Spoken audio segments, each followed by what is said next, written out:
వెంకట్, ఎలాగ ఇప్పుడు ఏందో అమెరికా వాడు వచ్చేసి 48 గంటలు టైం ఇచ్చాడు. అది ఏందో హార్మూస్ అంతా ఓపెన్ చేయమని చెప్పాడు. ఇప్పుడు ఎలాగ అది పరిస్థితి? లేకపోతే వాడు కనుక ఆడ ఇరాన్ మీద దాడి చేసినా అనుకో, ఇంకా మొత్తం పేలిపోతాయి. అది పేల్చేసినాడు అనుకో, వీడు వాటర్ ప్లాంట్ ఏదైతే మన కోయిట్లు నీళ్ళు తాగేదిందే మోదీ కూడా పేల్చేస్తా అంటున్నాడు. ఆయిల్ ఫెసిలిటీ పేల్చేస్తా అంటున్నాడు. ఏంది ఇప్పుడు మా పరిస్థితి? ఈయన ఊరికి టికెట్ అడిగితే టికెట్ ఇవ్వడం లేదు. 300 ఉంది టికెట్. ఎట్టరా ఇప్పుడు ఈ నుంచి పోవడము?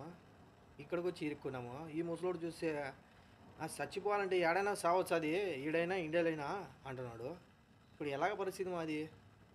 వాడు కనుక రేపే ఇంకా 8 లోపల ఇండియాలో టైమింగ్ వాడు పేల్చేస్తా అంటున్నాడు ఇరాన్కి మొత్తము. ఆడ పేల్చేసి ఈడంతా మొత్తం పేల్చేస్తా అంటున్నాడు. ఇప్పుడు ఏం చేద్దాం చెప్పు? నీళ్ళు ఎట్టా మనకి తాగేదానికి? నీళ్ళు వాడు పేల్చేస్తే డొక్కించుకుని వెళ్ళిపోవడమే, డొక్కులిచ్చుకుని. అంతేనంటావా? అంతే. సర్లేవా, దేవుడే కాపాడాలి మనకి.